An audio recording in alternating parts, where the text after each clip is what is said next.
जय श्री कृष्ण। 18वें अध्याय का महात्म्य।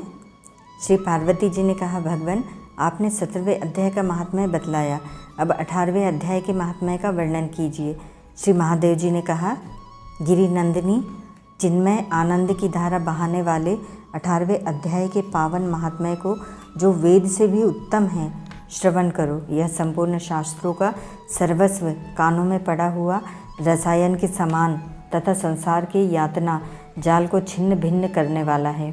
सिद्ध पुरुषों के लिए यह परम रहस्य की वस्तु है। इसमें अविद्या का नाश करने की पूर्ण क्षमता है। यह भगवान विष्णु की चेतना तथा सर्वश्रेष्ठ परम पद है। इतना ही नहीं, यह विवेकमयी लता का मूल काम, क्रोध और मद को नष्ट करने वाला, इंद्र आदि देवताओं के चित्त का विश्राम मंदिर तथा सनक सनंदन आदि महायोगियों का मनोरंजन करने वाला है। इसके पाठ मात्र से यमदूतों की गर्जना बंद हो जाती है। पार्वती, इससे बढ़कर कोई ऐसा रहस्यमय उपदेश नहीं है जो संतप्त मानवों के त्रिविध ताप को हरने वाला और बड़े बड़े पातकों का नाश करने वाला हो। 18वें अध्याय का लोकोत्तर महात्म्य है। इसके संबंध में जो पवित्र उपाख्यान है, उसे भक्तिपूर्वक सुनो। उसके श्रवण मात्र से जीव समस्त पापों से मुक्त हो जाता है। मेरुगिरी के शिखर पर अमरावती नाम वाली एक रमणीय पुरी है। उसे पूर्व काल में विश्वकर्मा ने बनाया था। उस पुरी में देवताओं द्वारा सेवित इंद्र शची के साथ निवास करते थे। एक दिन वे सुखपूर्वक बैठे हुए थे। इतने ही में उन्होंने देखा कि भगवान विष्णु के दूतों से सेवित एक अन्य पुरुष वहाँ आ रहा है। इंद्र उस नवागत पुरुष के तेज से तिरस्कृत होकर तुरंत ही अपने मणिमय सिंहासन से मंडप में गिर पड़े। तब इंद्र के सेवकों ने देवलोक के साम्राज्य का मुकुट इस नूतन इंद्र के मस्तक पर रख दिया। फिर तो दिव्य गीत गाती हुई देवांगनाओं के साथ सब देवता उनकी आरती उतारने लगे। ऋषियों ने वेद मंत्रों का उच्चारण करके उन्हें अनेक आशीर्वाद दिए। गंधर्वों का ललित स्वर में मंगलमय गान होने लगा।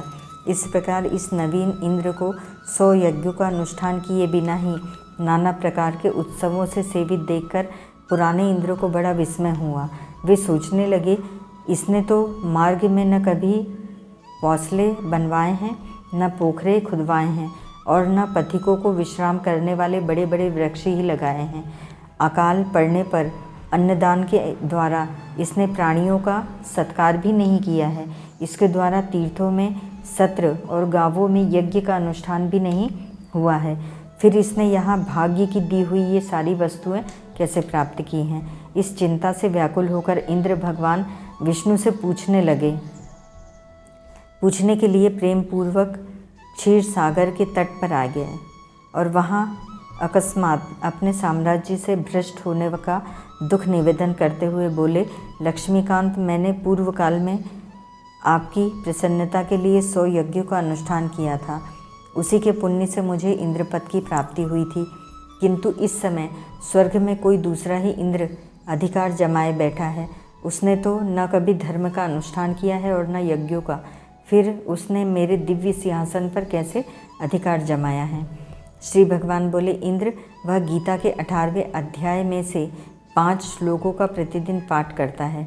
उसी के पुण्य से उसने तुम्हारे उत्तम साम्राज्य को प्राप्त किया है। गीता के 18वें अध्याय का पाठ सब पुण्यों का शिरोमणि है।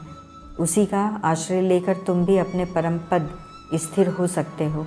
भगवान विष्णु के ये वचन सुनकर और उस उत्तम उपाय को जानकर इंद्र ब्राह्मण का वेश बनाए गोदावरी के तट पर गए। वहाँ उन्होंने कालिका ग्राम नामक उत्तम और पवित्र नगर देखा, जहाँ काल का भी मर्दन करने वाले भगवान कालेश्वर विराजमान है। वहीं गोदावरी तट पर एक परम धर्मात्मा ब्राह्मण बैठे थे, जो बड़े ही दयालु और वेदों के पारंगत विद्वान थे।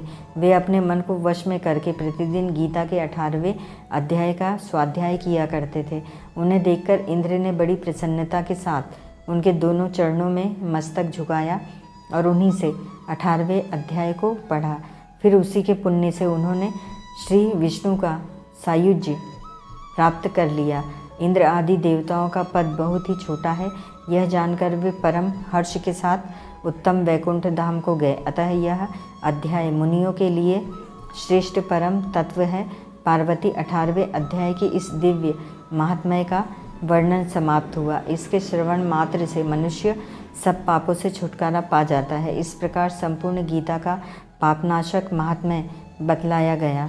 महाभागे जो पुरुष श्रद्धायुक्त होकर इसका श्रवण करता है वह समस्त यज्ञों का फल पाकर अंत में श्री विष्णु का सायुज्य प्राप्त कर लेता है। ओम तत्सत।